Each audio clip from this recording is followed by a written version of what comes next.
ആശാൻ അങ്ങനെ എന്നെ കൊച്ചാക്കരുത്. ആശാൻ അറിയാത്തൊരു രഹസ്യം ഞാൻ പുറത്തു വിടട്ടെ. എന്ത് രഹസ്യം? എടാ ചന്ദ്ര, ഇവിടെ എന്തെല്ലാം കുഴപ്പങ്ങളാ നടക്കുന്നത്. എന്താ കുറിപ്പിയേട്ട കാര്യം? ഇത് കുഴപ്പമാവുന്ന ലക്ഷണമാണല്ലോ. അറിയാതെ വായിന്ന് വീണ് പോയതാ. മതി, ഇനി വായിന്ന് വീഴണ്ട. എന്നെ ഒന്ന് വിട്ടേക്ക് സാർ, ഞാൻ പോക്കോട്ടെ സാർ പ്ലീസ്. മാത്തച്ഛ സമാധാനിക്കുക, നമുക്കൊരു പരിഹാരം ഉണ്ടാക്കാം. പരിഹാരം? എന്ത് പരിഹാരം? പോക്കിരിത്തരം കാണിച്ചിട്ട് പരിഹാരം ഉണ്ടാക്കുക. എന്ത് വേണ ചെയ്തോ, പക്ഷെ ദേഹോപദ്രവം ഏൽപ്പിക്കരുത്. പഞ്ചഭാവോ കണ്ടാ മനസ്സിലാവും.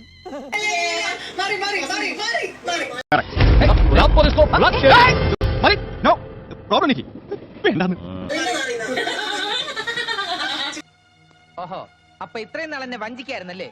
വഞ്ചിക്കയോ? ഒന്നും പറയണ്ട.